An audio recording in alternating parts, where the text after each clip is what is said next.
I yeah, I want to say we're live. Yes, hopefully we are live. Actually, we are live. Good morning, sabah, everybody. Welcome back to the channel. Ahlan wa sahlan to everybody in the chat.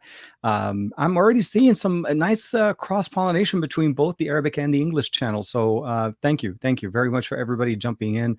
We have everybody, of course. Greg is in the chat of there with us as well. We have Karum is in there as a chat, that of course. And then we have Gharib. Gharib is in the chat as well. Greg, Jimmy, Kevin's in there as well, and then of course Jimmy. A lot of people. I appreciate it. Everybody else. George Brown, of course. Good morning. Hello, everybody. Hope you guys are doing well, and welcome back, Matt. Whoa, Matt Tyler. Wow. Okay, man, the man himself. Okay, just so we can get it out of the way, Matt is there. Matt, you can't tell me I didn't actually catch the comment. I'm just kidding. Morning. Good morning, Greg. Welcome back, Sabaho. Welcome back to another episode of Saturday Morning with Tech. Today is episode 78, and it is the 10th of July. So we are basically 1/3 of the way through July 2021. And welcome to the new look. Let me know what you guys think. I'm changing a little bit the light up in the studio, especially when we're doing these type of conversations for the little bit more personal kind of a look. It does tend to basically dim around the lighting around me, and basically it's one key light as opposed to two separate lights, which what I typically do the live streams with. What I really like about it is that it is adjustable via Wi-Fi, which is it's an Elgato light which works with Stream Deck, but I didn't configure it with this side. So I have it set up on my phone. I have it set up on my Elgato on the Stream Deck that's on the other side, the other PC. But yeah, no, thank you. I appreciate you guys liking. It's a little bit different. Oh man, Zach's in the chat. Zach Talk Text is in the chat. Barry Johnson, everybody, and of course Simon says hypno. Good morning. Good morning. Hope you guys are doing well. Majid is in there as well. Hey. So yeah, a little bit of a different design, a little bit different show, and it actually started as of last night. I finally got the last component. I had purchased the light off of eBay, and I think I need to make sure not to do that again. But my mistake was that I bought it from somebody on eBay, and there was a problem with the pole, the light pole that comes with it, which adjusts it a little bit higher than the camera. And for the longest time, for about 2 weeks now, I've had the light sitting on the pole, but I cannot use it. Other than just basically being in front of my camera. So I got the replacement pole. They finally got back to me, and of course now we're able to use it. And I kind of like it. It's set up. It's pretty much a key light. It's a one light setup with the RGB in the background, just creating that more personal mood. Everybody, hope you guys are doing good. Hope you staying cool. We are running through a heat wave here in Southern California. So lately I've been basically staying home most of the time. There's not much really we could do. And now that I'm able to actually kind of finally put out together, I've been testing out the PC that I set up together, the one with a 3080. But I'm pretty sure you guys are interested about obviously some of the main topics that have been going on this week. This week has been actually filled with a lot of news, I would say controversy, discussions, disappointments, excitements. There's a whole bunch of things going on in the news. I'll start off by covering some of the things that we did this week. We released, obviously, the video for the top 5 features of the Xperia 1 Mark III. I posted in both on the Arabic and the English channel to cover basically some of the features that I feel like not everybody covers on the Xperia 1 Mark III. When we're working with a smartphone like that, we typically tend to focus on what's important to us. But then at the end of the day, that may not be the most important part for, let's say, somebody else that's looking at a smartphone or somebody else that's considering a Sony. So what I wanted to kind of feature is, kind of like at the bullet point conversation of like this. These are the great features. If you're interested in them, this is the phone for you. And of course, that was kind of like one of the videos I wanted to put out for you guys. Now, unfortunately, I do not have the Xperia 1 Mark III anymore. My time with this version of the device has come to an end. I was very lucky to be able to have it twice, but unfortunately, I don't have it anymore. And so what happens essentially is I still have one more video that I want to put out. I still have all the content, all the images, all the videos that I took.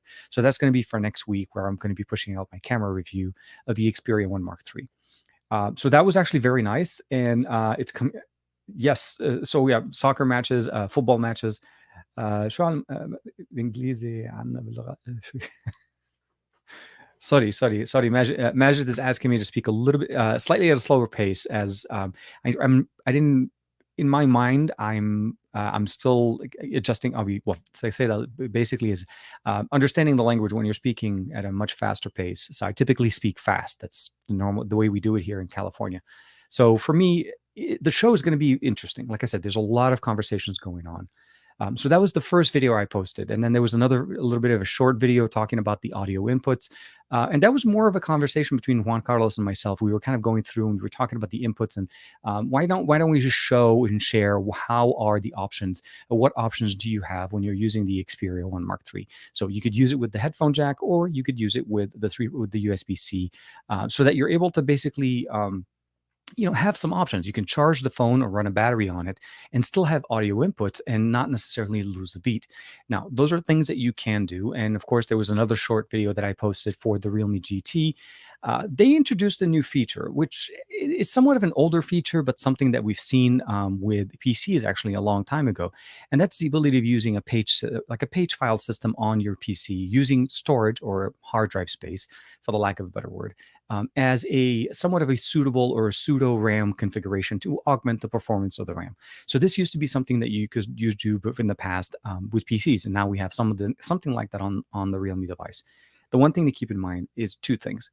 Typically, the hard drive speed or the SSD speed that's on the smartphone is not as fast as the RAM. The RAM, typically it's like LPDDR4, LPDDR5. So depending on what you're getting, you may actually have a faster clock speed or memory management on the RAM, where you're able to transfer data much faster from the CPU to the RAM and allow things to run in there than if you had to run it on the hard drive. Meaning, although it's a nice feature, I don't really necessarily think that this is something that's going to really improve the performance that we are getting.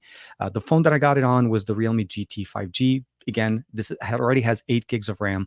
Now, there's another version of it that has 12 gigs of RAM, which also kind of has more functionalities there.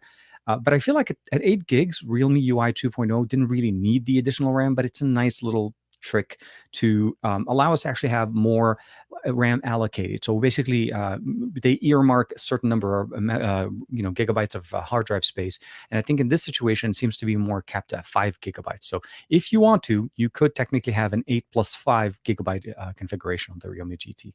And then, of course, the last thing I did was the video that I posted, I think, yesterday. And that was basically talking about the TK Essentials version of the Realme GT. I wanted to cover the device as I typically like to cover my smartphones, in the aspects of I feel like that makes sense if somebody's looking at this and they're trying to kind of just get a good understanding of it. That video posted yesterday, both again on the English and the Arabic channel. So hopefully you guys enjoyed those as well. The X3 Pro, hold on, I think I may have missed him there. Okay, so Serbifius is asking, TK, my phone is the L1. My phone has L1, but Netflix says L3. When I check its compatibility on the chipset, the 888 is not listed yet, but the Find X2 Pro has L1 HDR. Fine with Netflix. Why is this? Okay, so if we're talking about the X2 Pro, which I did remember last year, there was a couple of times where it dropped out of L1, where I realized that it did have L1 at launch, and I think when they went to Color OS 11, there was some issues in depending on the region that you're in. I'm not sure why it's coming up on your end. I don't have that one on my side. I could have pulled it out and just to basically kind of do a quick comparison. But if I remember correctly, it is an L1, and you should be able to get HD and HDR on Netflix. I'm not sure. Maybe it could be also the version of Netflix that you have. So have you maybe tried downloading any versions of Netflix, maybe in slightly earlier generation? That could have also been something on their end as to why it's not being on L1 or why you're not able to get the HD. Here, TK, I feel like I feel like your videos need a little less quality. Give other people a chance. It's not more about the quality, Matt. It really is more about variety. Every once in a while, when we start putting things together and we start kind of like changing designs like this, so the existing setup that I've had here has been the same for almost about a year and a half. And I'm not saying I'm bored of it. I just want to kind of customize it a little bit. I have some nano leaves that are going to be coming up hopefully next week, and they're going to be going up above the monitor up there just to kind of add a little bit more colorful RGBs. But it's mostly just so that I can get much better at when I'm playing games with you in Call of Duty Mobile, so I can feel a little bit more enthusiastic and like energetic. So what you guys see here on the top, I guess to you guys, it's top right to me, top left to you guys. Is also another Elgato key light. So I'm hoping to start, I know I'm ready to be able to start streaming and getting content out on the Twitch channel, a little bit more support on the Twitch side for gaming.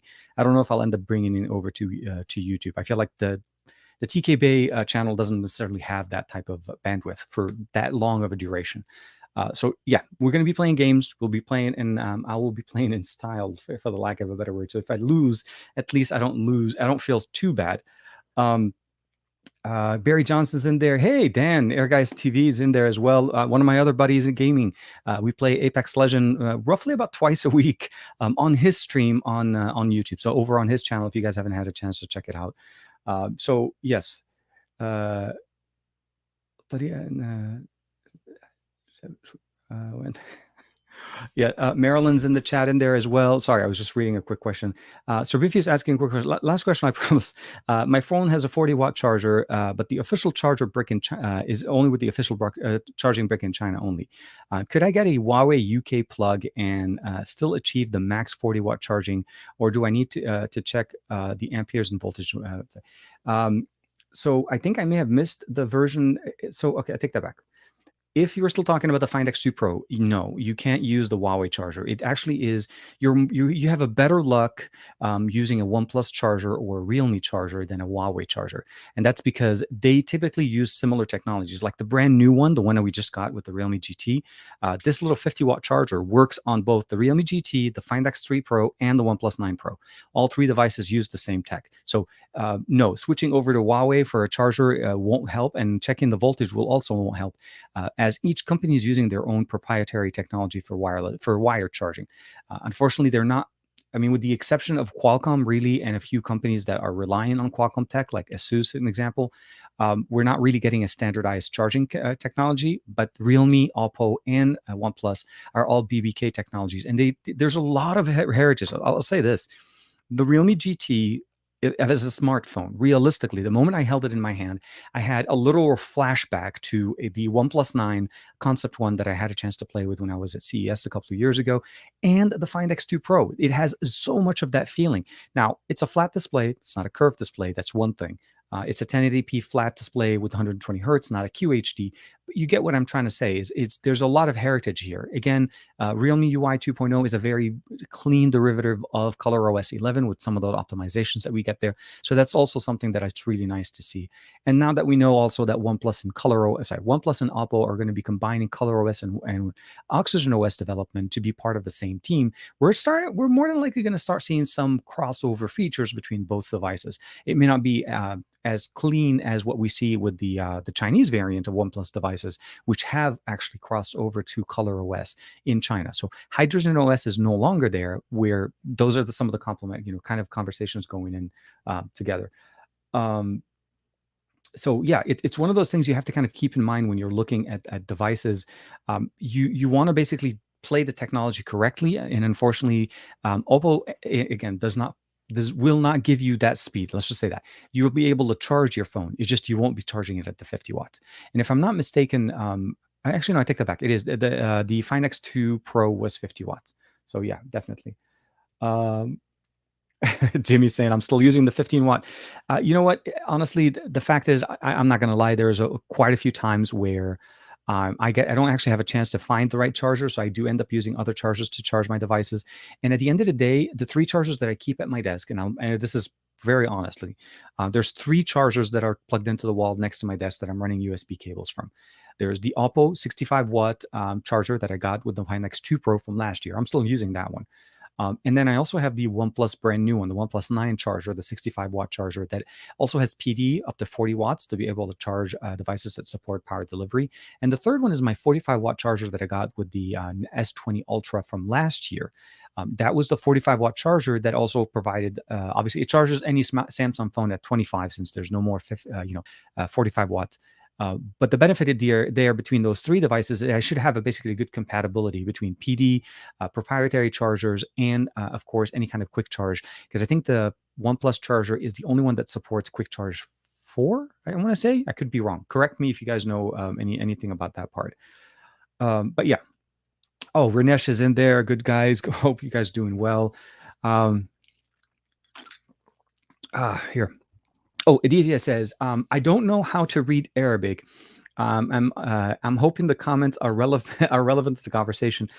So for just real quick, as far as a comment update, The few comments that you've seen in the Arabic language have been mostly asking me to actually slow down a little bit on the language, as they understand English, but the English is it may take them a second. You know what I mean? Like if you're learning a language, or if you understand a language but you're not 100%, it typically is harder to understand if the speaker, namely this guy, is talking at a mile a minute kind of thing. So yeah, it kind of gets a little bit. A little bit different. So I'll try to answer some of those questions. And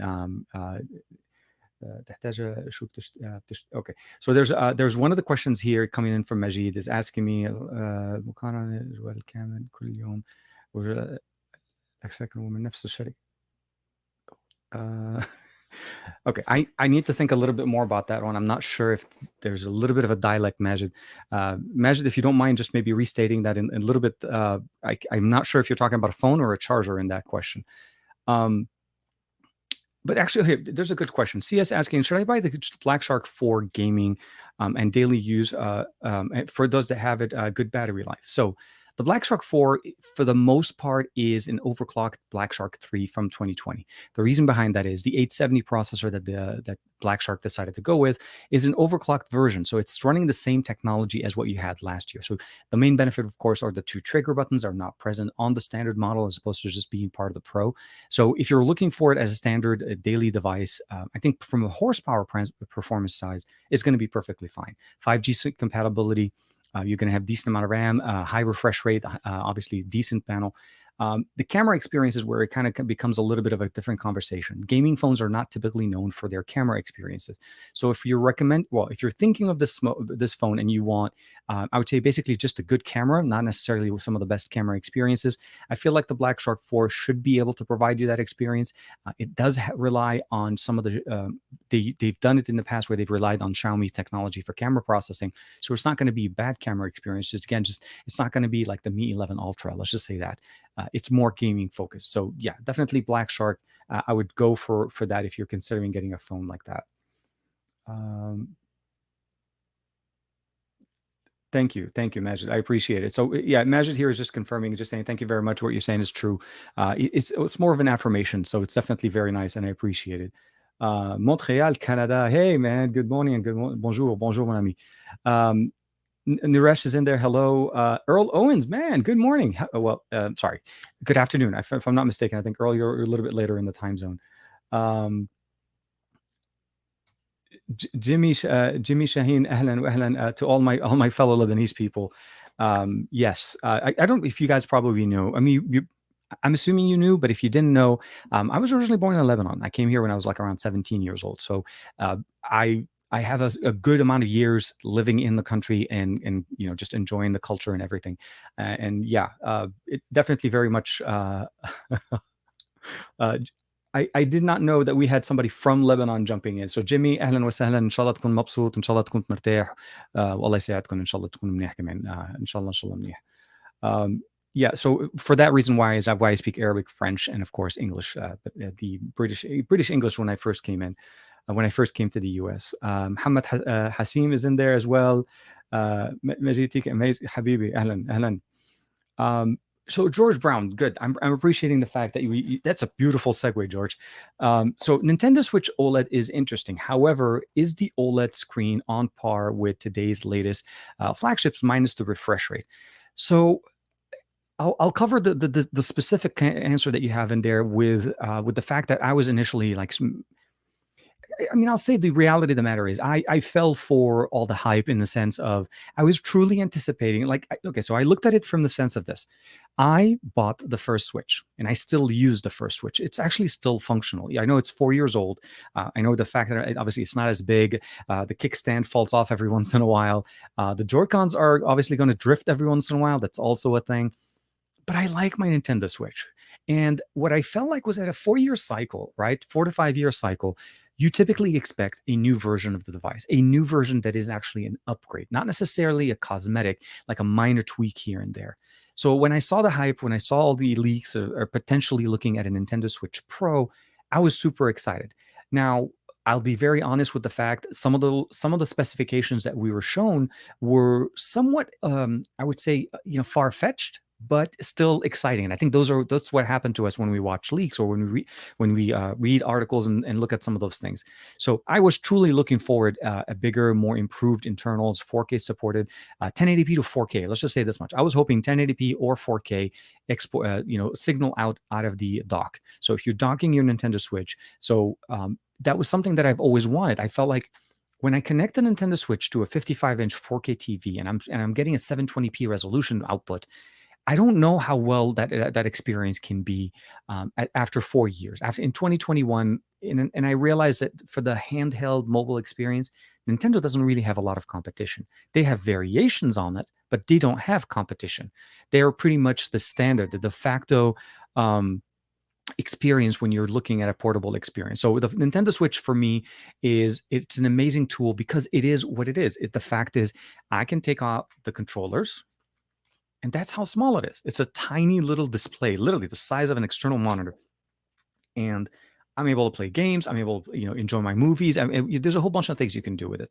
So going back to the leaks and the announcements that they made. So the biggest thing that we saw with the announcement is that it is going to be a slightly bigger display. So a 7-inch display as opposed to, I think, was it the 6.7. So it's not a lot. It's like minor update. But we are going over to an OLED, which technically means lower battery consumption and also better colors. So by definition, to the answer of your question there, I don't think they're trying to go against the high refresh rate displays, because I don't think I saw anything specific talking about, like 120, 144. I think they're trying to seriously go for better color representation and better image quality. And OLED will always do a little bit better when it comes down to, especially because 90% of our smartphones now are OLED, and IPS has a good experience, but I feel like OLED just gives it that more richer colors. So there is that. There, of course, obviously some the colors, the bigger kickstand in the back. I felt like that was a needed improvement. We didn't even see that with the Nintendo Switch Lite. So this is why I honestly felt like the Pro was going to come out this year. I was expecting that we've gone through the standard. The next update with that was the Lite, which was obviously more tailored experience for a lower price. And now is the time to come up with a Pro, with a new version, or even call it the Nintendo Switch 2 for the lack of a better term. But to call it the Nintendo Switch OLED, which is just to technically say that this is the OLED over the IPS, I wasn't really very big on it. I mean, I'm still excited to see if there is truly an improvement on the user experience just by having that little bit bigger display, and the kickstand for sure. Obviously, augmented audio experience, which they talked about. For me, I was never big on that. I mean, for me, I use the headphone jack. That's primarily the best way, because otherwise you're blasting the music. But if you're playing it as a shared thing, but the Ethernet on the dock, again, I don't think it really needed that much more bandwidth than it already had. So it didn't really feel like that was something that was missing. But it's a nice to have in case you're in an area where Wi-Fi is pretty bad. Those are the minor things. And I know I'm kind of stretching it a little bit too long. But I think at the end of the day, I understand why they did it, why we didn't see a Pro. I don't like it. I want to get the Pro, but I understand that, why break it if it's working, right? They're making sales. The Switch is still a popular device to buy. Again, no competition realistically in that aspect. Gaming experience is very comparable on on a handheld. It's better than the 3DS, way better in the sense of experience. And you're able to enjoy a lot more content on it than typically on the 3DS. So yes, Nintendo made the smart move. They made the smart move for them, obviously not for the user experience, because for them right now, they're still selling the original Switch. Now they're going to sell another SKU, which essentially is the same, but it is something for them that makes sense. People want to buy it at this rate. They don't want to jump in and include a whole bunch of new improvements where it will increase the price, potentially getting it into the 400, maybe 500. And at that point, would you want to buy a Switch that's the same price as an Xbox Series X? Would that make sense to you? Is that something that you would be interested in getting? And I feel like those are the things that as a fan, we also kind of have to appreciate what was done and how we're moving forward. It's going to be available soon. It's not out yet, and I'm pretty sure pre-orders on it's going to go crazy, and people are going to be buying it like it's going out of style. But the reality is, it is that aspect. It is essentially them doubling down on a system that works, and providing minor updates so that people can enjoy it a little bit more. But I don't think anybody that has the original Switch really needs to jump over to the new Switch. It may be somebody that has the Lite and they finally wanted to go up to the full version, again, because of the docking experience, a whole bunch of other things. There's a much bigger difference between the Lite and the standard Switch. So Um, I'm I spoke for too long on that subject. Hopefully, you guys were not bored with that. Earl, oh, Tacoma, Washington. Yes, sorry, you're in the same time zone, man. My mistake, Earl. Sorry. Um, Chemi's asking, TK, you trimmed the beard. Any tech videos of grooming and the facial hair care? I did. I trimmed it a couple of weeks ago, mostly at the request of the missus, and it was mostly because I was like also kind of getting pretty long. It was getting to that level. So when it gets to the point where it like if I actually put my face down and I feel it on my chin or on my chest, I feel like that's the length that I want to go at the most. So I trimmed it a little bit easier with the heat that we're going on right now because it also does get hot, and that's something that I do. And if we're outdoors and I have a mask on, it just gets pretty warm, and I don't like doing that. On top of the fact that when it goes longer with the mask, by the way, it kind of bends and it does that little curving kind of going on, which at the moment you take off your mask, you feel like you had like some kind of like as if you had a beam going on your chin. But as far as videos, I've been always wanting to do something about that. I don't know if we're the right medium or the right content could be posted. As I don't feel like the TK Bay channel would really be interested in that type of video. So I may do a short or something like that to try to help put out some things like that. But yeah, beard grooming tech. I've been thinking about that. I think Aditya mentioned it a few months maybe ago, and I've been wanting to do something about that. So I'll look into what we can do the best. But yeah. Definitely need to trim it a little bit every once in a while. And I just realized that it jumped all the way down. Let me jump back real quick.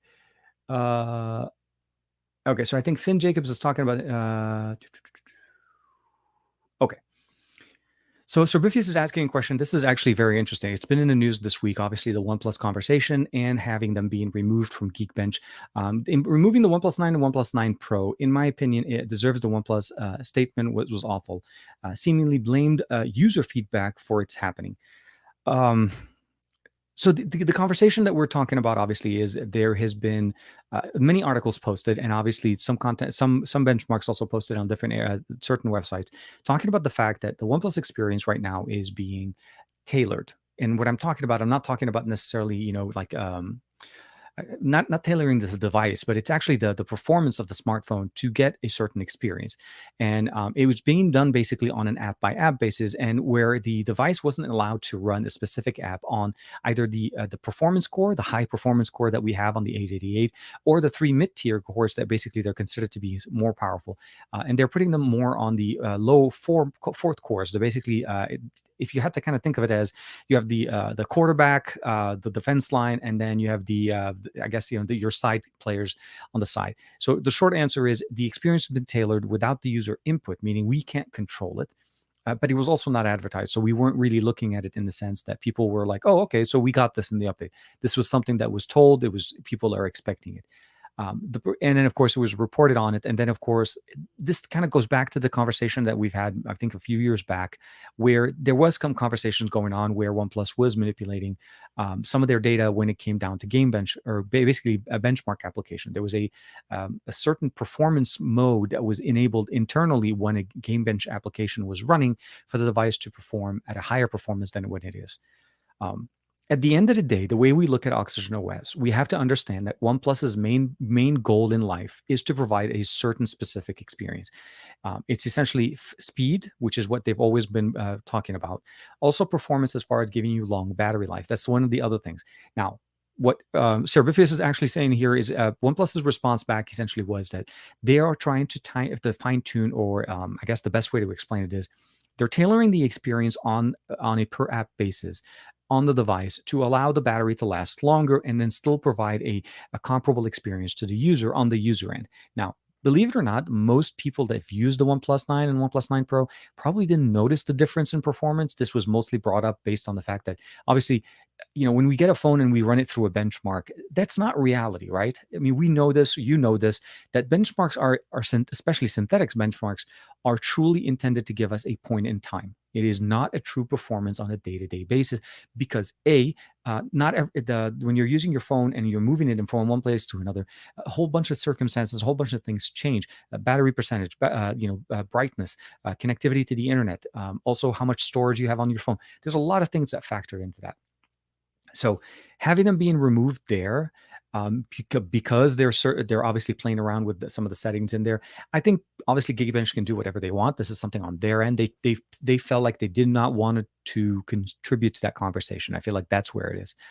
More than likely, this is going to get worked out, and OnePlus will be back on the Geekbench, scoring system at some point. I don't think it's something that is going to be going for too long, but what they're doing, they need to be a little bit more open about it. And I also feel like they should give us that feature as an option in the system, allowing us to assign where or what set of cores, what horsepower performance do I want my Chrome to work, or let's say when I want to run my specific game, how much power does that game get? Does it run at the full speed, or is it still with the whole GPU limiting that they've had in there to try to manage some of the 888 temperatures? So that's something that was another conversation that was going on with the OnePlus 9 series. The 888 as a chipset is a warm chipset. And I'll say this, that with every device that I've used to date that has an 888, if I play games for more than about 30 minutes or so, the phone gets pretty warm, pretty hot actually. So about 120 Fahrenheit, that's roughly about 45, 46, if not maybe a little bit higher, Celsius on the back part of the phone. And I'm talking about where the SoC is sitting there with the GPU and the CPU.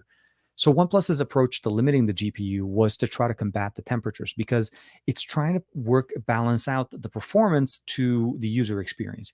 But again, I feel like that's not a bad decision, except that I feel like you should give the option to the user to unlock that feature. If somebody has a case, or they're using, let's say, a Kishi controller, where the controllers are sitting on the right and left, and you're running really good, cool, heat dissipation technology to allow the heat to just basically leave the system, and the system runs perfectly fine, there's no reason why you wouldn't be able to let the device run on its own. The 888 has again some concerns where it gives you that nice boost all the way to the top, and then after some time, because of thermal throttling, it starts kind of fluctuating, so the frame rate kind of goes up and down.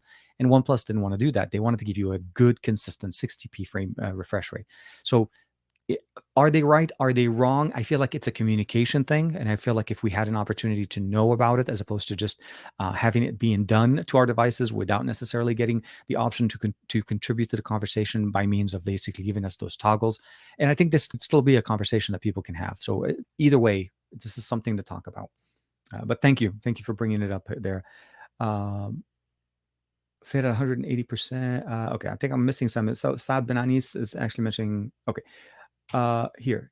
Dan is asking, so the Switch would need to have a huge SoC upgrade for it to basically hit up 4K. I can't imagine it doing that, and basically and make this basically a console. It would be way too expensive. And then throw in with the chip shortage and basically all the other options, all the other concerns that you're having. Again, yeah, the Switch really exists in that realm of.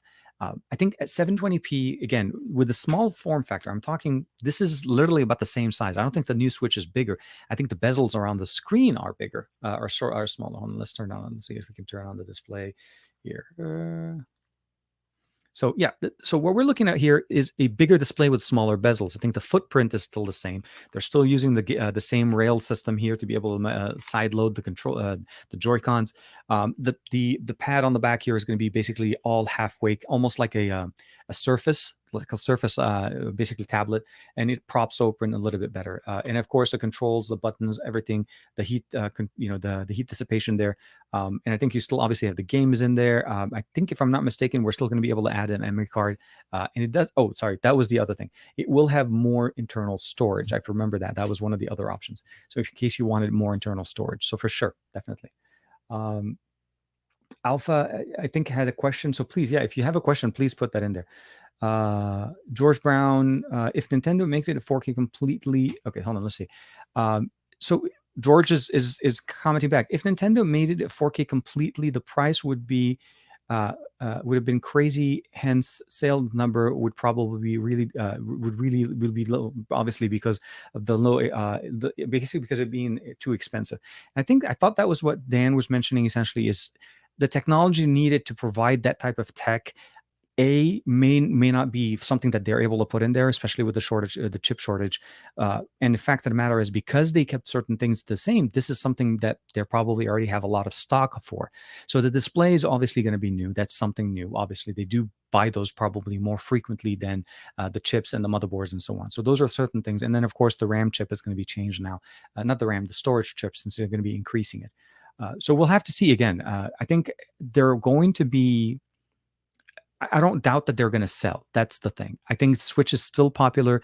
I realize the current situation is getting better. A lot of places are opening up, and you may say basically that popularity boost that you achieved during where a lot of people couldn't go out is going to change now that people can, and that's true. But again, I don't think they're trying to shoot for the instant. I would say the instant gratification. They're working this in the long run. They want to make sure that you have an option to choose from between the Lite and the new Nintendo Switch OLED. And I think, again, if you have the Lite, the OLED is a very decent upgrade. If you have the original and it still works for you, that's the harder conversation. Because for me, bought it at full price when it first came out. So for me, I don't really see a main benefit for me to jump over to a slightly better version of what I have. That's probably the best way to say it. Um, Oh, Greg also did get a chance to install Windows 11 on his system. He's been playing the, Apex Legend on it, and it's been working perfectly fine. I talked to him about a couple of times about that, and primarily for me right now, I'm going to wait on the Windows 11. As exciting as it is, and with some of the things that it's wanting to offer us, it's still to me not stable enough for me to rely on it heavily. Especially with the things that I like to do, because video editing is very peculiar on drivers, versions of Windows, and a whole bunch of different things. And I finally got the setup to work the way I want it with DaVinci Resolve. And I don't want to take a chance where I could potentially have a big problem where I couldn't produce content or I couldn't edit videos. So for me right now, I'm going to hold off a little bit, but I enjoy watching and listening to some of my friends just basically, sharing their experiences with that, of course. Um, I have from image to uh, who want. Uh, okay, well, I have. Yeah, thank you, Alpha. Appreciate the comment there. I miss I miss Windows 8. Yeah, I think you and maybe a couple of people, Matt. I probably see a couple of people miss Windows 8. I really miss Windows 8.1 with all the beautiful things going on. That did not go well there. Um, Musa saying the Xperia 1 Mark III is way better than OnePlus 9 Pro, but YouTubers praise OnePlus and bash Xperia. It depends on the camp. Really, it depends really on the camp that you're in. Sony is really gearing towards more of an enthusiast, the user that really wants to have full control over the camera. They want to have the best camera experience. Well, I'm going to say the best.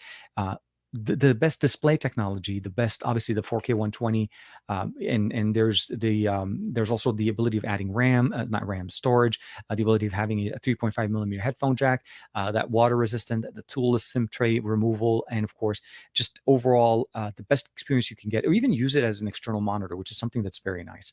So where I feel like OnePlus users are also looking for a lot more now from over the year-over-year upgrades that we've gone. But essentially, yeah, they're two separate camps. I think both are realistically underdogs. If you think about them, they're not the main seller. They're not the main. When you perceive an Android device due to advertising and the amount of money that Samsung has spent, a lot of people consider Android really be basically something like Samsung version of something, and obviously that's the main competitor to Apple. But in reality, you have other OEMs. So OnePlus is definitely moving up for getting better at what they're offering us. There's a little bit of setbacks here and there. Sony is definitely stepping it up ever since the Xperia 1 Mark II from last year. And now we see the Xperia 1 Mark III pushing it even more, but still doubling down on what people like. The demise of LG unfortunately kind of made it a little bit of a harder game, because now they seem like almost like they're competing with each other. And I don't really think Sony and OnePlus are competing. They're really existing in an ecosystem and servicing a specific need for specific users. And a Sony user may not necessarily go for a OnePlus, and a OnePlus may not go for a Sony, but they can appreciate each other. But as far as camps, yeah, there's always going to be drama, and drama be what drives, life, I guess. But I know what you mean. I know what you mean.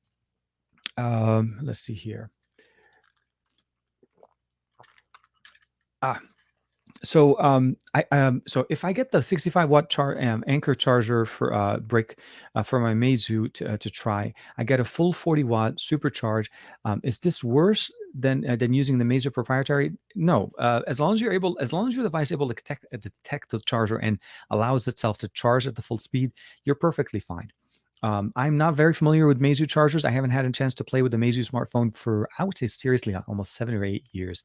And even with the latest Meizu, I tried getting in touch with them, and the channel apparently, or my channel, is just not big enough for them as far as reach, and they were not. They didn't feel comfortable working with me yet.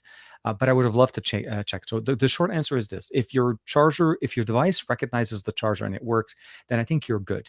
It's not an issue there. The concern, though, is when you're trying to switch technologies from companies, like going from Huawei to OnePlus, going from Huawei to Oppo, Oppo to OnePlus. Those technologies don't cross. It's proprietary, and each one of them pushes the technology of charging in their own way. Oppo and OnePlus are using the split battery technology, where Huawei is not using that yet. So you're getting really different experiences. So I would definitely try to get the compatible charger, just so that you don't damage the phone. But if, like I said, if you get an Anchor one that does work, then more power to you. More than likely, it's using power delivery, so that's probably why. Let me see here. Musa, what annoys me. Okay, so let's jump back. So George Brown's asking Musa, what annoys me when it annoys me in when YouTubers complain it's so expensive. Yet they don't forget every other brand on the same price and the same range of price. Yes. The main thing that I feel like a lot of people look at first and foremost is the sticker shock, right? Because that's the first thing. It's like, okay, what do I need to spend to commit to this technology? Um, Now, most of us, I will say, if you're able to buy it on an installment plan, that's probably going to be how most of us do. I feel like very few, very, it's a small number of people that are going to walk in and say, "Here you go, here's my card, let me have the phone." More than likely, you're going to have to finance it some way or one way or another. And I feel like Sony is offering us right now a smartphone on top of the fact that I'll say that the promotion that they're running right now. You're getting a free pair of XM3 headphones. That's about $230, and then another 43,000 CP points in Call of Duty. So if you're a gamer, this is definitely right up your alley. Sony's definitely doubling down on Call of Duty. Also, the Xperia 1 Mark III and the Xperia 5 Mark III are one of the two devices. Or those are the two devices that I know for sure support the 120 frames per second gameplay on Call of Duty Mobile on a smartphone. So that's absolutely great. So one thing I would probably say is, yes, do your homework. Don't let the price or the sticker shock kind of stop you from even looking at it. There's no harm in researching a device if you're not wanting to get it, but you can still learn about what it offers. I think for what we have in 2021, Sony, and being that Sony is the only player, we're seeing some improvements. We're seeing some technology improvements that I feel like are worth the slight bump in price. Again, they're the only ones providing us this experience right now. A flagship in 2021 at that price point that competes with other flagship at that range, that has a headphone jack, that has wireless charging, reverse wireless charging, memory card expansion, toolless SIM tray removal, 4K display, front-facing speakers. You're also having 120 frames per second going in there. You're getting a great, beautiful cinema quality display with a 21:9 aspect ratio. There's a lot to be said. There's like a whole bunch of things you want to appreciate, and you're getting that built into what you're getting here with this device, and that's one of the things you have to understand and factor into the conversation. Now, if that's not what you're looking for, and let's say a Samsung or or Motorola or any other OEM's version of a phone like an Oppo, or Asus, and all of those provide the phone that fits your needs, then obviously gravitate to that. But I don't think we need to kind of bash Sony for their pricing based on something that may not even impact us, right? So just appreciate what the tech offers you and let the tech speak. And if it sounds like the right song to you, then you can work with it. Otherwise, find the device that works. We have choices. That's the beauty of Android and the ecosystem that we have. We're not stuck to one manufacturer is telling us what year over year their slightly upgraded OS system that they're going to be giving us is going to be. It's really much better on the Android side, and you get so many more options. And they're getting so much better in the aspect of not just implementing features, but they're becoming much better at fluidity of UI elements, fluidity of the launchers, better improvements over after updates. You're not getting as many concerns. Um, I just got an update, like I said, on the Realme GT 5G. yesterday, as I was recording the video, it was like literally at the end of my video, I was recording the Arabic portion of it. And then I got the notification saying new update. And then, of course, that new feature with the RAM increasement thing kind of came up. But that's something you'll never hear that on an Apple. Let's just say that. Apple will never, not Sam Apple, Apple will never give features like this on an improvement. They'll announce features at their launch event and then make you wait 3 to 4 months to get them. That's how Apple does it. And you won't get anything above that till the next version of the device, which they will obviously make sound like as if that one's just so much better. So, not to say that other OEMs don't. I'm just saying Apple's approach to, we invented sliced bread concept kind of thing, um, always kind of gets me to a position where I feel like, I listen to their keynote, and then I need to also listen to the little fine print. Will be available 6 months from now. Will be available, whatever. But again, at the end of the day, I digress. It's something that you want to do. Go for the phone that speaks to you. That's the best way to look at it. So Musa, I'll say this, realistically, for the people I know, I know that for the people I know that I trust, I know that they won't say things that basically the whole paid conversation. You have to kind of understand a certain part of it. If a YouTuber is being paid to say something, right, they have to disclose it. It has to be disclosed that this is an ad. There's a whole bunch of other problems that can come out there that basically, if they're not giving you their true opinion and they're basically putting or serving an ad, sorry, that has to be part of the conversation. You would see like this video is sponsored by Samsung when it is a Samsung video, or if you're getting a phone or something like that. If it's sponsored by the company and he's the person that's reviewing, he or she are reviewing it, I understand where that line becomes a little bit harder to believe. What is their opinion and what is the actual? It's going to come down to your relationship with that YouTuber. And what I mean by it is, do you know the creator that's creating the content? Do you trust their opinion, or do you feel like that they're the type of person that would do something like that?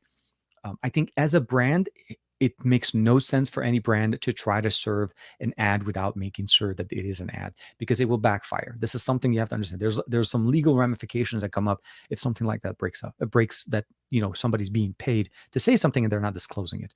On top of obviously other things YouTube will actually get into. So short answer, as much as I understand how you feel about that, I feel like to a certain point, if I say I like Sony, it doesn't mean that Sony paid me to say I like Sony and not like other devices. That's something you have to also understand. I think you need to know the creator that you're watching. And if it's a creator that you do not normally follow or trust, that could also speak to what you're looking into. There isn't really that relationship that you've built with them over the years. And this is one of the things when you've been doing some things like this for an extended amount of time. Always understand that there is that relationship. There are the people that with you that go through the different devices, and you can see how their style of approach is. Are they very negative on one side and always positive on another? Those are things you want to keep in mind. So, but I'm with you. I am with you all the way, my friend. Okay, there's a good question. So Golan Levy is asking a very interesting question here.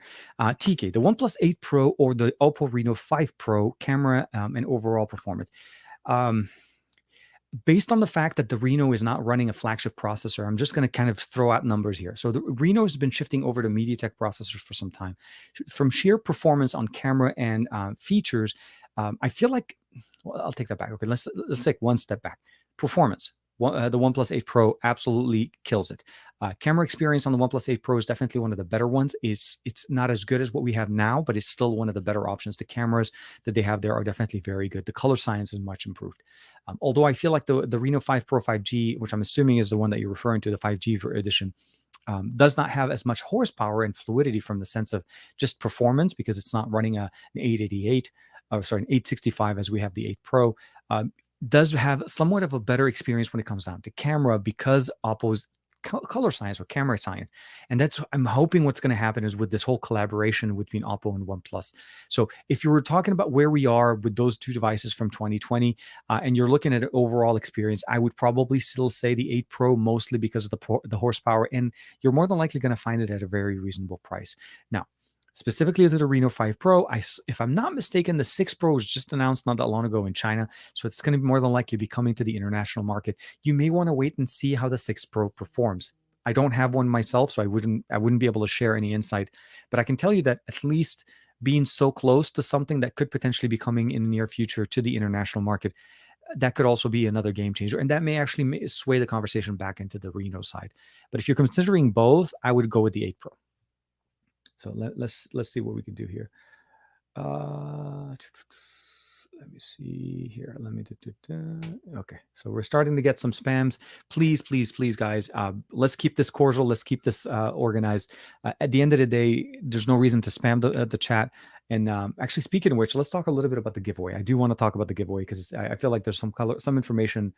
So, yeah, I'm totally with you. What Oppo's color reproductions are the best on the market, and for me, I feel like if I had to put an image that I've taken with a OnePlus 9 Pro and let's say an FX3 Pro, just on a standard processing, not to say that Hasselblad is not doing a great image, more than likely I would still go with what the Oppo device is putting on, and it's purely based on the app, really.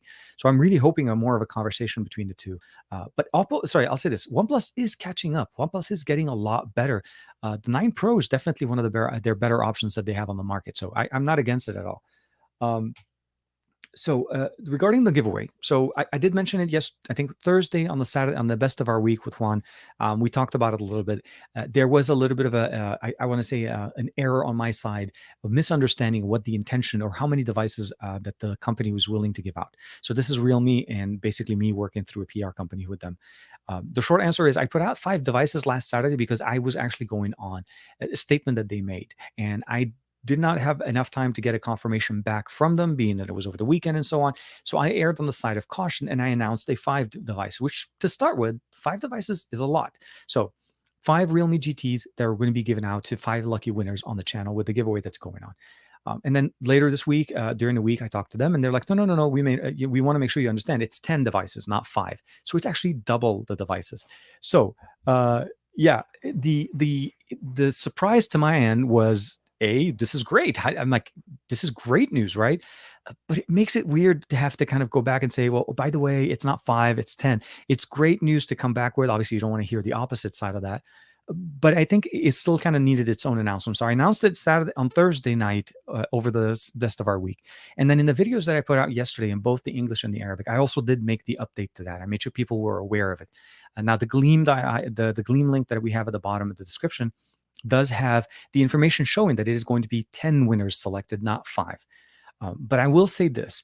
One thing that I don't think a lot of people are realizing, that one of the entry points in the giveaway allows you to have up to 20 points of, I would say basically, like think of it as like if you checked up the YouTube channel, that's 1 point, and everything else I think is mostly 1 point. But then this one is 20 points. And that's because I wanted to do something that I did with Juan Carlos when we did a giveaway, I think was it last year. And that's where we wanted you guys to kind of give us, if the best thing to do basically is just, if you can give us a video, like a short 10, 20 second, 30 second video on any format. It didn't need to be anywhere specific. It could be on Twitter, YouTube, Instagram, whatever format that you're able to basically link me to. And that gave you the access of getting 20 points. What I've been seeing, though, when I go through some of the data, is I see a lot of people going in and putting in fake links, or putting links to my channel, or putting just words in there and submitting them. And I do want you to understand that if you are selected with that, if I'm running the giveaway and I find that this is part of, this is the let's say that's the entry that you were selected based on, it disqualifies you, because that actually is that's not a true submission. So please, if you want to participate in that specific feature to get the additional 20 points, it doesn't take much. I realize it's a little bit more than just basically submitting, clicking link, and you're done. It does require a little bit extra.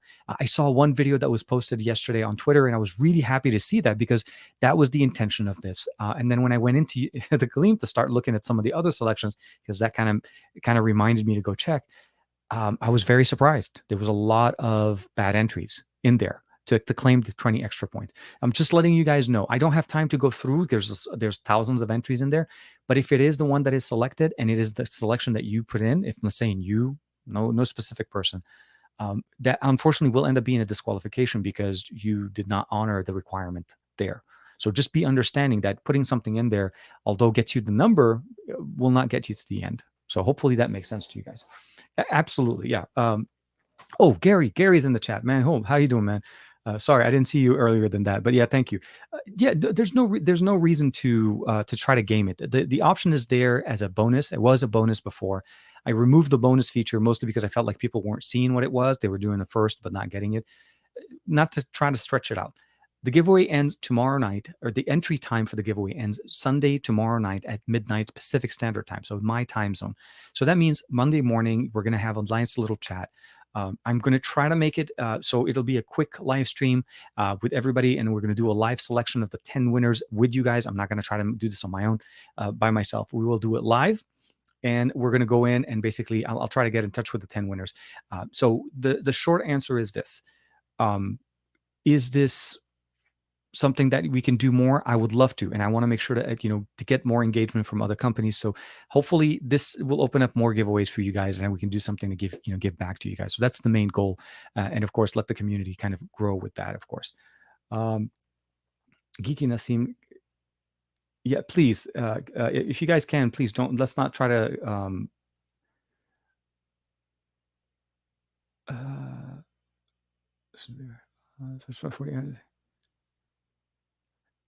Yeah, no, definitely. So Geeky Nassim is just one of the other fans from XDA.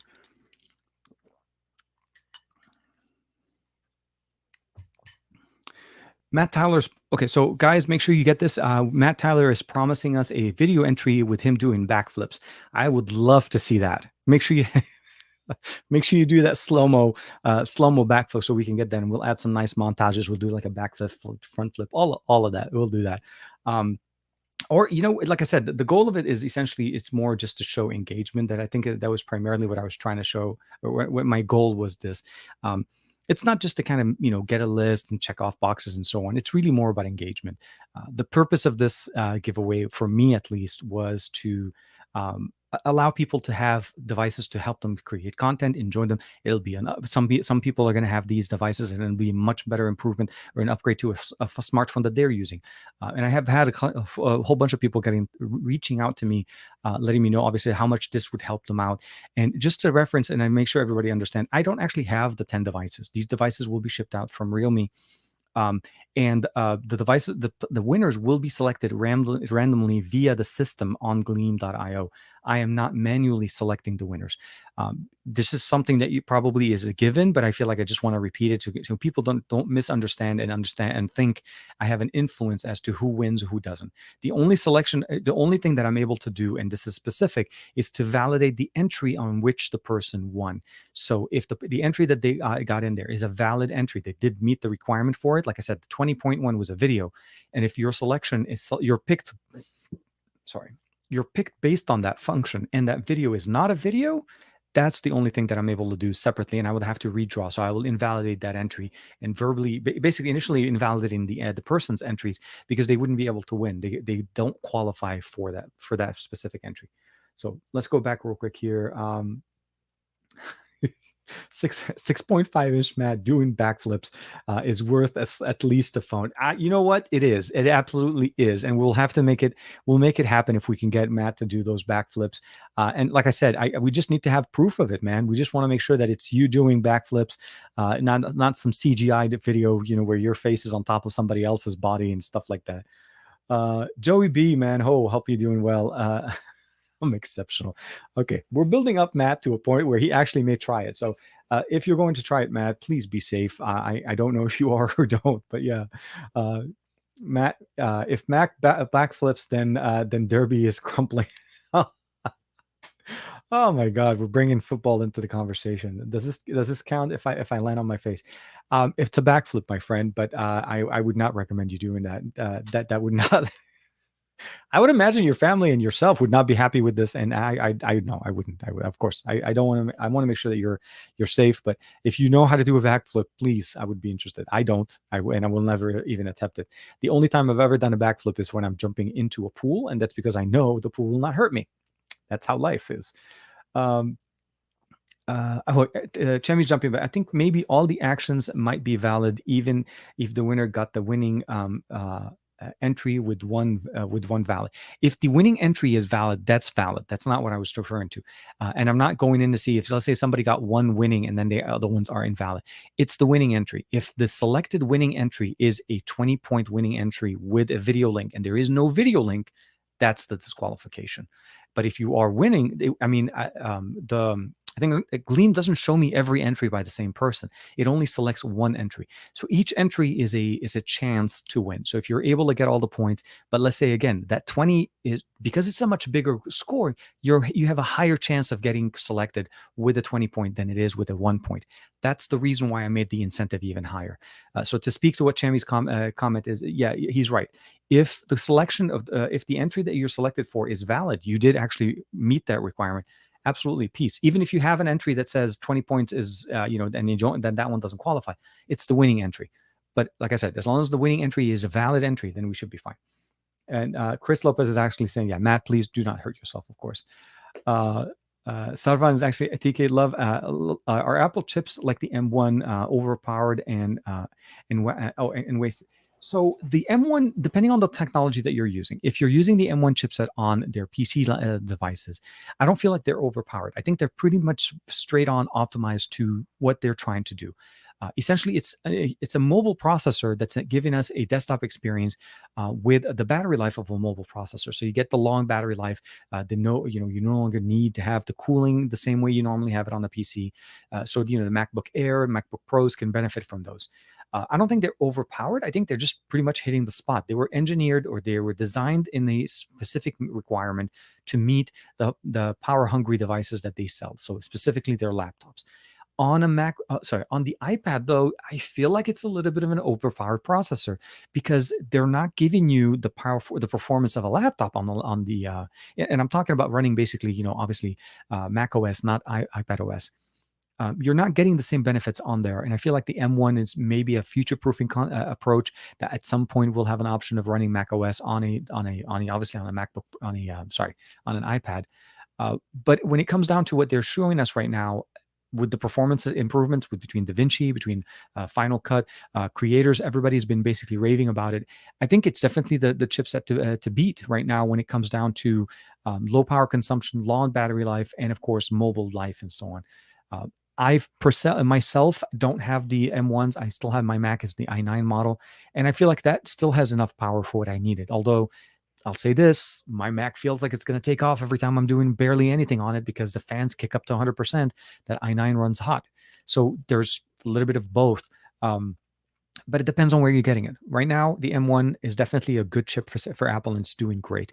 With more developers optimizing their applications and their software to run on the M1, we're definitely going to see a much bigger announcements and more incorporation of features with M2. So hopefully, or M1.5 or whatever they decide to call it. I'm imagining their jump numbers as they do with iOS. So it's like the A13, the A14. This, obviously, the M1 may have an M2 at some point. As long as they don't call it M.2, then it's a PC component. We'll have to see. Let me see here. Oh, Darby. Yes. Sorry, Jimmy Fire Dragon. I apologize. When I said Derby, it's like it sounded wrong because I remember Sam and Matt arguing over a whole bunch of times. And I realize it is with an E, so it's Darby for Darby. Matt's getting on the plane right now. He's going to be flying over here just to kick my ass, man. Sorry. So yeah, no, for sure, Darby. Chris Lopez there. Opera gaming browser. I've used the Opera browser before, but I'm not familiar with their gaming browser. I'm assuming no. Short answer is no. I don't. But let's do a quick Google search and I'll see here. So, and browser. Here we are. Gaming web browser. Are you? This is something. Okay, so this is actually not new. It's been out for some time. I haven't used Opera for the longest time. I'm primarily a Brave, which essentially runs on Chromium, but basically Brave, Chrome, and Netscape. Netscape browser, man. Did I just say Netscape browser? Man, Netscape is such an old one. So primarily Chrome and Brave browser. Those are primarily the two I use. Mostly because Chrome is compatible with most online gaming, especially with GeForce Now and so on, or even the Xbox gaming experience. So for me, those are the only ones I've used. But it seems like it's been something that is going on for some time. So I'll have to look up a little bit more on that than just a quick search. Let's see here.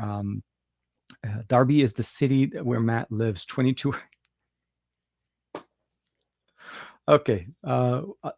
England versus Italy in European football Euro 2020 finals. Man, yeah, Netscape. Sorry, Netscape used to be. Oh man.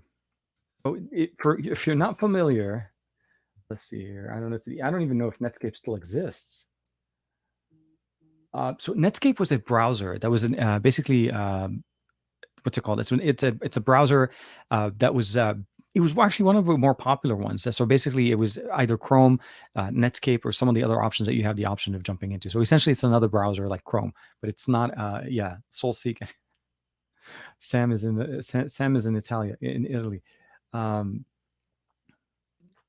oh man, we're getting Netscape. Where they reverse engineered Internet Explorer from to a certain point. Yeah, right. I know. I threw what I meant to say was Firefox, and I don't know where Netscape kind of came up out of. But that just shows you how often I use other browsers. So typically, I don't use Firefox unless everything I'm trying to do in Chrome just does not want to work. I'll jump into Firefox. It's just that typically Firefox also doesn't always have the best support for everything else. I mean, it's a really good browser, and I love the support that they have in there. But for me, I typically jump between Brave and Chrome, and basically Firefox essentially is the third browser. But Netscape, yeah, back in the really really old days, like I said. I don't know how I brought up that level of history. We're trying to throw in some things in there. Um, but you know what? Actually, let's switch over the conversation a little bit. Let's jumping flashback to AOL CDs. Oh my God, let's not get into those. I had a stack of those cup holders, coasters. Sorry, those cup coasters for the longest time from AOL. They used to come in everything, even. Chemi uses Opera. Opera actually is one of the better ones. A bit old. So MS DOS. Oh yeah, Gary. Okay, yeah, Gary. Greg is going to jump me into all the way to back into MS DOS and running bulletin board software out there. Do you think the Infinix concept phone? So Infinix is. I'll say this: I've had an opportunity to use an Infinix, the Note 10 Pro from them recently. I was actually quite surprised to what you were getting from Infinix as a company. So their approach to providing as one of the fastest charging smartphones on the market, I think it's definitely a move in the right direction as far as charging tech. I want to be able to say that the longevity part of this is going to be the conversation to have. How well does this device survive over time? And how is the battery health going to be at some point? To me, it's great. It's the fact that so I'll say this. The Realme GT does not have wireless charging, but the fact that you can charge it from 0 to 100% with the 65-watt charger, not the 50-watt. The 50 watts is a little bit slower, but still pretty fast in about 35 minutes, which is roughly the same time I can charge the FX3 Pro or even the OnePlus 9 Pro. About 30 minutes is crazy. It makes you not even want to have a wireless charging tech. So like I said, that's the type of technology that I'm appreciating more. I love wireless charging. Like right now, I have a phone that's sitting on the wireless charging pad, but I don't have it there because I want it to charge. It's more merely to kind of maintain the battery level that it has. Because the reality of the matter is, just even with the fastest wireless chargers, like the OnePlus 9 with the 50 watts, it's a proprietary tech. You can't replicate it outside. So if I go outside and I'm at Starbucks or whatever, it's just not going to work. What I like about the one with the Realme is that now then this is not included. Unfortunately, this is something you buy extra. But this 50-watt charger works with the Find X3 Pro, works with the OnePlus 9 Pro, and works with the Realme GT. So it's a great little 50-watt charger and is super thin. And of course, we get to use them with the really cool cable that matches the phone. Whenever you get a themed phone, you always want to get the accessory that matches, right? So you want to be able to enjoy the phone with this charger and enjoy the content that comes with it. And I feel like that is amazing. So Realme definitely does a very nice job on theming it. So yeah, wired charging seriously to a certain point makes it pointless to have wireless. Wireless is really more of a convenience. Now, I like wireless more when I, let's say, have a pair of earbuds. I mean, not these guys; these are not wireless. But let's say the first generation of the Galaxy Buds, I put those on the charger and I walk away, and or I'm listening to the music. The case gets charged from the wireless charger, and I'm still listening to my music. I think that's a win-win. The phone, I can't use the phone when it's on a wireless charger because it has to be flat or sitting in a specific spot unless I'm watching a movie. But if I want to interact with it, it kind of defeats the purpose. So I'm with you. I think Infinix is doing a great job with the tech. My hope essentially is that battery health is also a big thing, and we'll have to wait to see how that kind of pans out after some time of usage. So we'll have to see. Um, uh, to show how old I am, my first computer had 16K kilobytes of RAM and no hard drive. Okay, so Simon says Hypno kind of wins some of those experiences. My first computer was an Atom computer, not I'm sorry, a Commodore 64. I did have an Atom, but that was later. I picked up one from a friend of mine that was selling it. But the Commodore 64, yeah, definitely didn't have a hard drive. Everything was running on magnetic tape. The actual first PC was a 386 DLC PC that I built. I'm sorry, not 386. It was 486. My first computer that I got a chance to play with was the 286, but that was again another friend of mine's system. My first one that I actually went out, bought the parts, and set it up, I actually had it put together, was a 486 DLC with 2 megabytes of RAM. It came with one, and I had to buy an extra 1 megabyte because we couldn't run Windows 3.1 without 2 megabytes. That was one of the main system requirement. And of course, it had a hard drive, but I think it was like a 40 megabyte hard drive at the. I'm not even sure if it was 40. I want to say probably less, but it was something like ridiculously small, barely enough to run DOS, and of course to run Windows, Word Perfect, Windows 3.1. We're not talking about full version of Windows. And it had a turbo button that jumped it from, I think, was it 30 megahertz to 40 megahertz if you wanted to be able. If those are back in the day where they used to have a turbo button, they're like an overpower, like as opposed to have to switch a mode on, you push the button and you suddenly had a little bit more power. So yeah, that's like way back. Like we're talking a long time ago. Let's just say that I'm actually kind of dating myself at that point. But yeah, it is how it is there. The Bruce Lee kill Bill phone, absolutely, Simon. Um, Oh yeah, my first was an XD. I think it was model something. No hard drive, but everything worked on floppy disk. Yeah, no, that was the biggest thing back in the day. I mean, everything ran off of the floppy disk, and you not only run the process, the actual program off of it, but you stored your data on it. So it was always kind of like running at the same. But I loved it where when I used to install a version of software from anything, and it used to come like Windows 3.1 used to come on like 10 floppy disks. So you actually had to have disk 1, disk 2, disk 3, disk 4, and like you're installing them, and every single disk takes like about 5 to 10 minutes. It was crazy. It was a crazy time. And then we had zip disks that kind of speed up things, but then they were not as functional because most of the zip disks were running off a USB or serial port because that was faster than USB. And there was a whole bunch of different things. And then there's Jazz drives, and then you jump over to obviously the newer systems. And now no system supports. I mean, there's no more floppy disks. The system that I have that I set up for Omar was my older PC. It was the last one that I got that had a case that supported a CD-ROM or DVD drive on it. And that was the reason why when I was upgrading him, I decided not to take that case away. It doesn't look as good. It's an older case, but it still has the IO, the drive for me to use. So I've upgraded the internals for it to be more current, but the system still has a drive. So we have to kind of obviously appreciate that we're moving more and more to smaller, less spinning hard drive components, SSDs, USB drives, and all of that. Odyssey. Oh man, Chris Lopez. Yes. So the Odyssey or the Atari. So 2600. I remember Pigs in Space. I remember playing on that for days. Oh my God, the controller, the joystick on it was just crazy. It was just, oh man. So, and I didn't even have I didn't have the Atari one that had the built-in games. This is back in the day where the games were literally in cartridges. So you had to buy the cartridges. And I think mine came with Pigs in Space. That was a reason why I think it was an inclusion in the box, the 2600. Um, Matt still has his Nintendo 64, his Sega Master System, and the PS1. Others have broken, seemed old for now.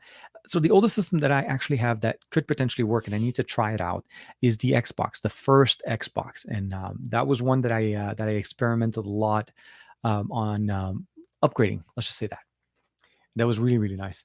Oh man, the good old days of the 5 1/4, man. The bendy flip, the one that used to double as a fan on really hot days. Old school tech, always, always fun. Peter's jumping in here with a quick question: Is have you tried Windows 11? So I haven't run Windows 11 on my main system. I know quite a few people that have tried that have tested it.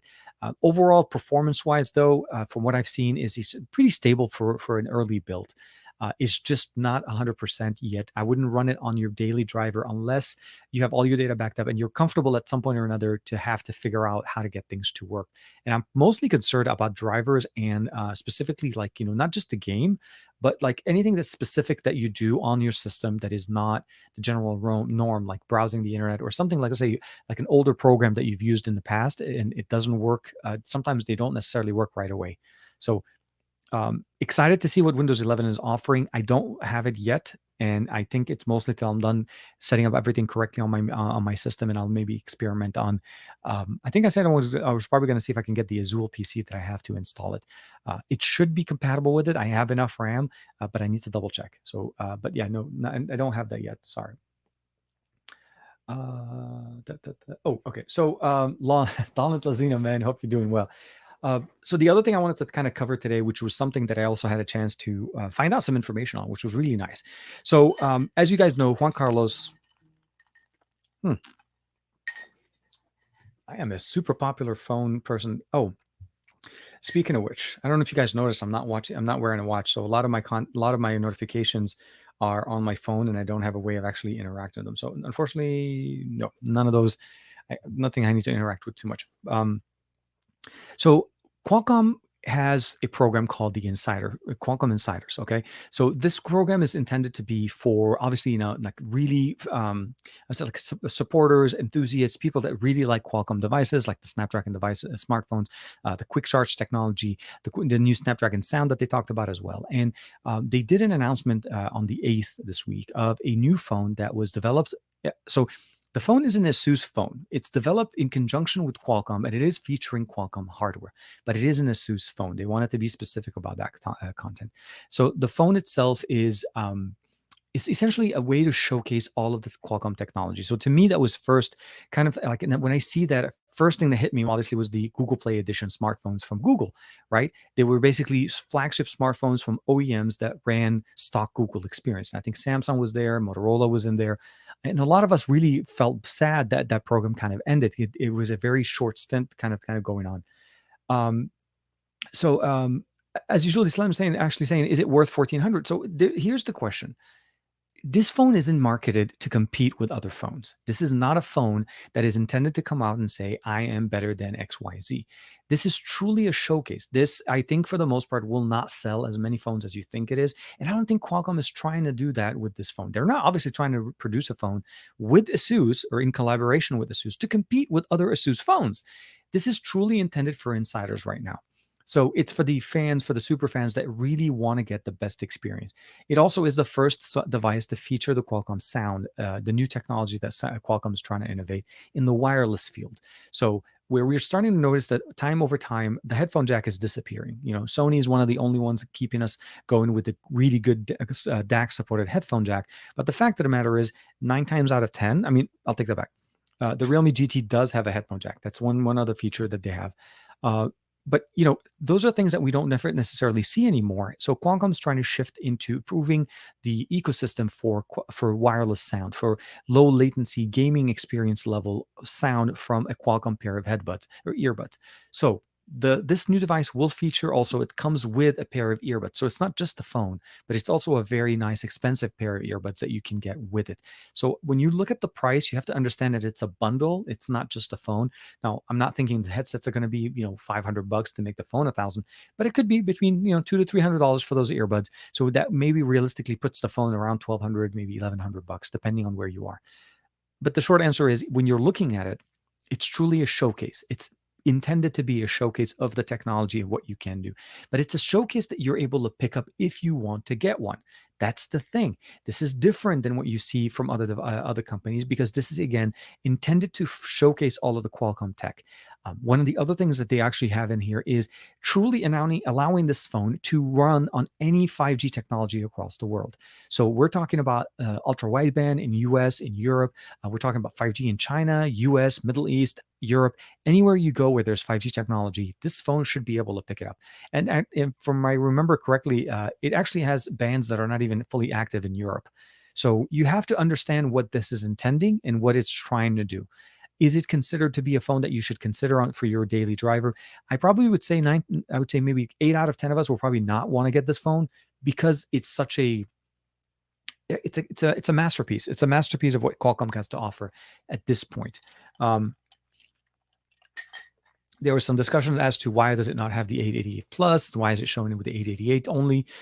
I think that's probably mostly because of the product cycle development. It more than likely, this phone's been in development for much longer than the 888 has been. So it was developed around the time with the 888, the 88 plus. So the 888 is the one that they decided to go with, which again shouldn't be that much of a big difference. I mean, with a few minor differences between basically AI functionalities, improvements, and so on, the 888 plus is de facto a slightly modified version of the 888. So I was very excited. I don't have, unfortunately, I don't know if I'll be able to get my hands on one or basically try it out and see if I can actually give you guys my opinion. I feel like on paper, it's poising us to get the best of Qualcomm. Oh, quick charge 5.0, of course. It does have a slightly smaller battery, which I was a little bit surprised to see. It's a 4,000 milliampere battery as opposed to a 4,500. And of course, the fingerprint sensor is also in the right spot. It's sitting at it's the Gen 2 fingerprint sensor, but it is actually a touch fingerprint sensor on the back of the phone, which as opposed to what we've seen in display, which I still feel like it's the best because it should be the fastest technology you can get. So much better, much more focused experience to all things Qualcomm. So we'll have to see. So here, let me jump in real quick. I think I may have missed a couple of comments here. Um, it's like Sony. It's priced. Sorry. Okay. So Matt's jumping in. It's saying basically it's like Sony. It's priced high, but it showcases what they can do. It's a true pro phone. It makes sense for Qualcomm to basically charging so much. And yeah, so but keep in mind again, this is an Asus phone. I think Qualcomm made it very clear for us to make sure to say that it's not a Qualcomm. It's a Qualcomm. It's an Asus phone featuring Qualcomm tech for insiders. But yeah, no. Again, it's a showcase. And they're more than, like I said, with them understanding that they're not going to be selling as many units, the prices are unfortunately not going to be as low. So it's really more of a supply and demand. If the phone ends up becoming a very, very popular phone and they produce way more, that could also initiate a price decline in the future. But the reality is they're not intending to sell as many, and that's really what it is. And I think Sony does similarly, where they know they're going to be selling their phones in smaller batches compared to some of the other OEMs, and they really value what they try to put in there. They focus on everything they give you the best that they can. So for sure, manufacturers and yeah, so Simon says Hypnos jumps in. It's exactly the same thing. It's weird that like at the announcement of the Qualcomm 888, when they made the announcement saying that this chipset's modem should be able to support all of the 5G bands across the world, and every single 5G phone that I've received that showcases the 888 is specifically locked to areas in the world. I can't get 5G on the Realme GT in the US, and that's because the bands are not intended to work in the US. So those are things that you want to keep in mind. I probably will say the biggest benefit here is just making this truly the unlocked phone that you really think you're getting when you say you want an unlocked phone, right? Because when you think of an unlocked phone, you're not getting it branded with, insert company like T-Mobile, Verizon, AT&T, and so on. So you expect everything on it to be truly unlocked. And at the end of the day, that's the thing. You don't really get a fully unlocked 888 chipset, right? It doesn't work in every other area the same way. And that's because the OEM may have specifically made a SKU. So meaning Qualcomm chipset versions of a Samsung S21 Ultra are intended to be in specific markets. So they know it's not going to be going to the Middle East. So they won't add the Middle East bands in there because they feel like they don't need to pay extra for it. So it's a cost saving to a certain point, but it is tailored. This phone is pretty much just everything you want, everything you need from Qualcomm. And whatever you heard from them on on the announcement day, this is what it's going to be. So we're definitely going to see some also good gaming experience. It runs at 144 hertz, so obviously leveraging some of Asus's technology in there. So I'm looking forward to seeing what it can do. There's no headphone jack, so this is not going to be like the ROG Phone 5. But it does have stereo speakers, a large display, of course, 4,000 milliampere battery, 888, 16 gigs of RAM, 512 gigs of internal storage. I mean, they literally maxed out the capacities. So when you think of them that way, I mean, a Samsung S21 Ultra with 512 gigs of RAM is almost $1,500. So for anybody that's considering the price and saying, well, 1,500, it has 512 gigs of internal storage and 16 gigs of RAM. It's literally the top of the line smartphone from any other company on this on the market right now. So the price really isn't that high. It just, we typically don't shoot for that, and this is the only SKU that they're going to offer. So that's the reason I would probably say. Pei Chen, hey man, hope you're doing well. Hi from Taiwan, man. I appreciate it. What time is it for you? By the way, I'm assuming it's either. I'm going to guess it's early in the morning, but you can correct me if I'm wrong. The Pixel 6 Pro will be better. Chris Lopez, I think the Pixel 6 is for sure going to give us a very, very, very good experience. But one thing we want to keep in mind is we still don't have a really true line of comparison between Snapdragon and Whitechapel, right? So Whitechapel is intending to give us all of these, but we're still in the early stages. So although I will say this, I can say that I'm 100% sure that Google will make sure that Whitechapel works beautifully, butter smooth on the Pixel 6 and the 6 Pro. There's no question the chipset's going to perform exactly the way it's intended because it's co-developed at the same time with the software that they're building. You have to also appreciate when you have control on the entire ecosystem.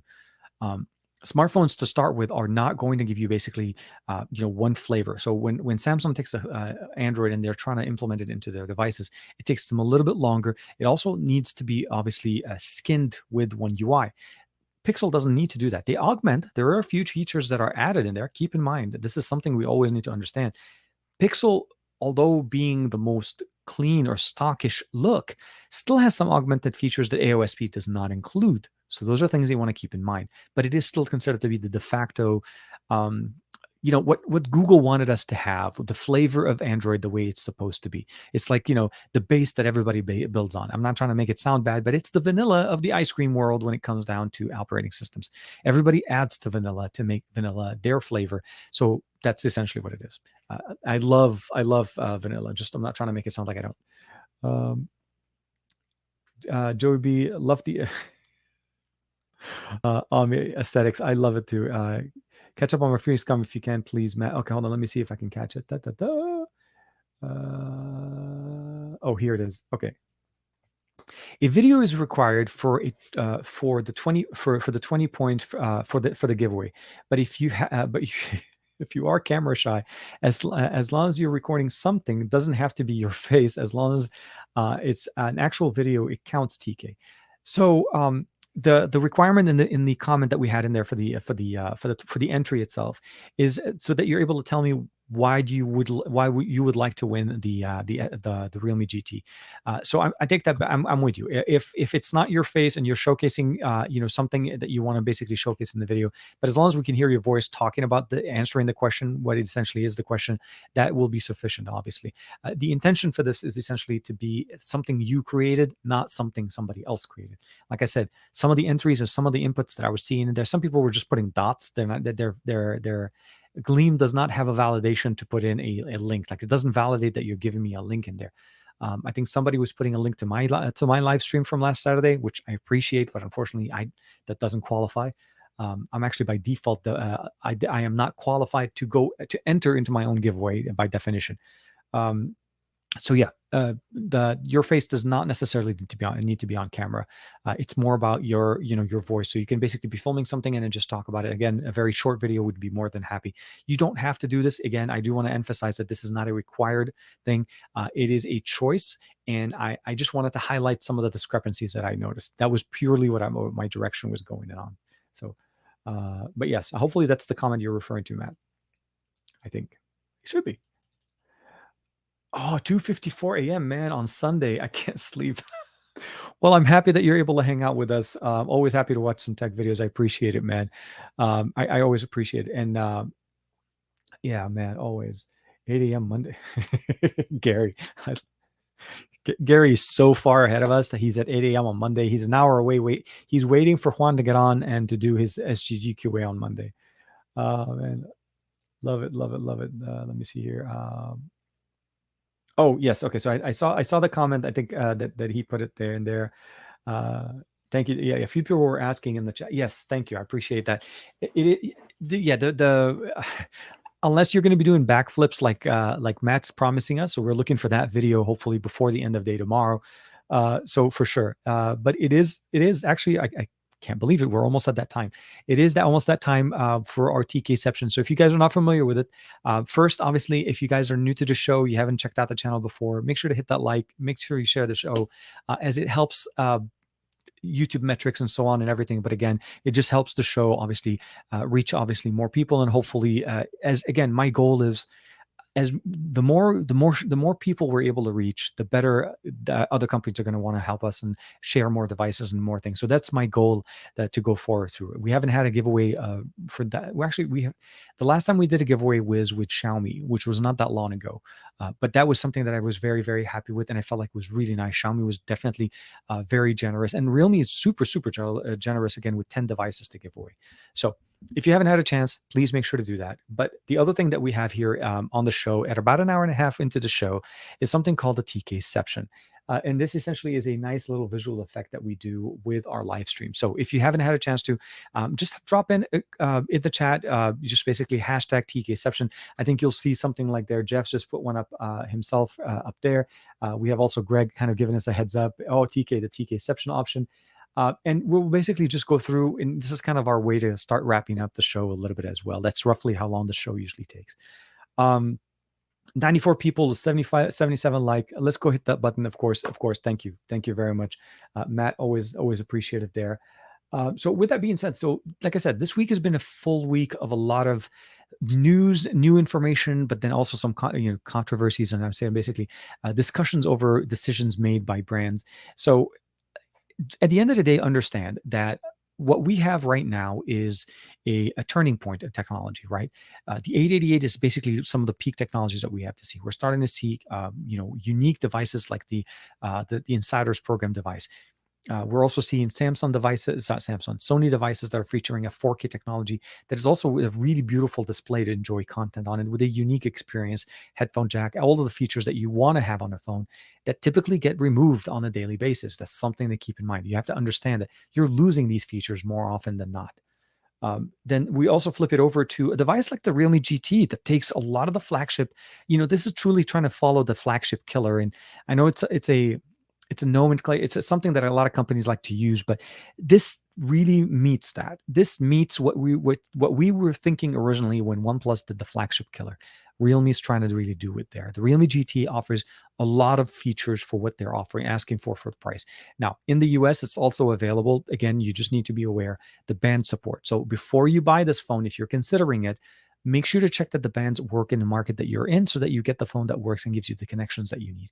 For me, I'm able to get 4G on it on T-Mobile and it works, but then some other areas in the US, that may or may not work, or even in other countries as well. So keep that in mind. But with that being said, make sure to check out the link in the description below for that giveaway, because obviously you'll get a chance to enter that. On Monday morning, we'll be doing a little short live video, like a live broadcast to select the winners, and then we'll go from there and I'll start communicating with them. And just keep in mind a little bit of a caveat. If the person that is selected does not correspond with me back within 24 hours from being selected, a new winner is picked. So it's not going to be basically a de facto done. If this person for some reason just end up being like doesn't check, or they just forgot about it, there is a certain time, and I want to make sure to give everybody a fair chance. So just be aware of that.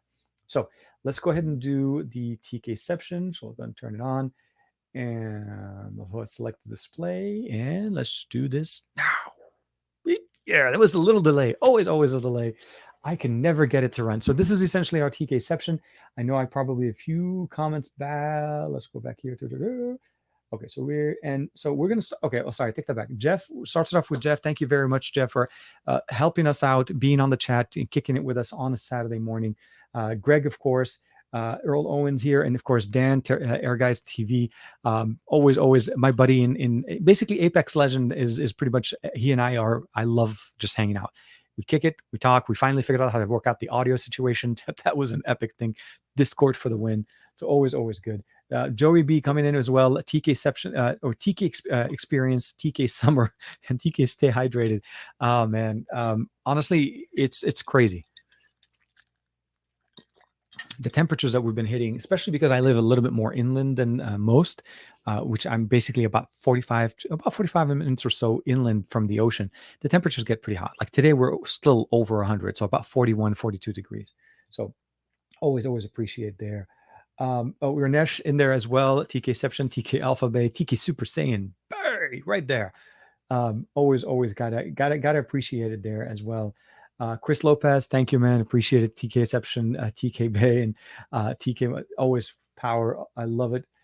Oops, sorry. And I think this is something, so you guys could see that it does that jump because it tries to compensate. Matt Tyler, of course, the man, the myth, the Call of Duty legend. Let's just say that much. It's coming home. Come on, England. And of course, TKRB. I appreciate it. Aditya NL, can't say enough good things about this guy. Honestly, he's one of the best, and always. I cannot. It's almost like you can never. Once if you don't see Aditya in the chat, then either he's going through some school or something else. Otherwise, he's always supporting everybody. So I always want to say thank you very much. Simon sends Hypno. Thank you very much again. Love having you guys on the chat. Yes. It is. It's a beautiful way to kind of the Bay of TK Bay and the other Bay concept going on. That was actually kind of started by Juan Carlos. If you're familiar with Juan Carlos, he started doing the TK our Bay, and that picked up in 2 seconds. TK-ception, Earl Owens, thank you, man. Appreciate it. I hope you guys are having better weather than you've had it recently on the northwest. Because for us, at least, and then last week or so, when we were running through our last heat wave, I know it permeated through Oregon and Washington, so it was crazy. So hope stay cool, man. Always, man. TK Michael Bay. We got to work on that Michael Bay type of tech. I don't know if I'm that level of, or Schneider cut kind of the TK cut concept going on. TK-ception, thank you, Chemi. Always appreciated. So eight means luck. Yes. And that is always, I realized why they went with the 888. They wanted to triple the amount of luck, and they didn't go for the 860, not 865, 875. Let me... GT flagship killer. I wish you guys the best of luck, of course, everybody else, and of course, let me make sure I don't mess up anything. always, boom. Oh, okay. Cannot forget, but we have to always have to say thank you very much to Gary, hashtag the fireman, the man, the myth himself, hitting us up with a super chat. Of course, closing us off on the right note. Appreciate it always. TK-ception, TK Alpha Bay, TK Realme Bay, always Bay. And of course, Tesla, and of course, Matt Tyler backflip guy. We need to get that the trend. We need to see a video, but obviously, if just be safe as much as possible, Matt, and please not too much Photoshop, because I have a feeling, or not Photoshop, like any kind of editing going on. So with that being said, again, the link for in the description below will be able to give you all of the information you guys need for the giveaway. So let me just readjust the window here so I can actually see. And of course, Windows wants to be funny. Oh, and I know why. It's because I'm doing something that Windows does not like. I'm stretching this video from 2 screens. So definitely thank you very much to everybody. Thank you, to Ranesh, Paychen's in there, Greg, Aditya, and then let me see here. Okay, so for just kind of confirming, and please do not spam the chat. If you check the link in the description, it has an end time. It tells you exactly when the giveaway is going to end. The announcement for the giveaway will be on Monday. So make sure that you've already met the requirements in there. And if you're able to check off anything regarding the video, and I'll say that was just one more last time in here, do not enter anything that is not a video link of something you created as to why you would want to win a Realme GT from Realme. If it's something that is something else, like a link to something else, or something that is just not the right thing, and it is the selected winning selection, meaning if the random system selection picks it out and it ends up being that 20.1 that had nothing in it, it unfortunately disqualifies you from the giveaway. So just be aware that trying to game the system by putting something in there to get the 20 points, it doesn't work. The way the system does is it picks one of the entries that you're using. And the more entries you have, the better chance you have. But again, you want to have a valid entry, because if you have an invalid entry, it takes you out. So that's the only thing to keep in mind. But you don't have to do that. It's not necessary. It's totally optional. Again, the information will be provided in the link. I want to say thank you to everybody for hanging out with us on this Saturday. It's the 10th of July, 2021. Stay safe, stay cool. I always say this, but make sure you connect with some of your old friends, somebody you haven't talked to for some time. I'm pretty sure they will be very happy to hear from you and connect with you. That if there's anything this last year or so that has taught us, is we need to stay connected, and being connected with friends and family and people that we know is so much easier than it used to be. And all we have to do is just reach out. So again, all the information you need will be in the description below. Best of luck. I'll see you guys Monday morning, bright and early. I'm going to try to do it right before Juan Carlos's live stream. And then, of course, we'll be able to pick a winner there. So set your timers Monday morning, Pacific Standard Time. And entries end on Sunday night, Pacific Standard Time, tomorrow night. So there's still about a day and a half worth of time for you guys to enter.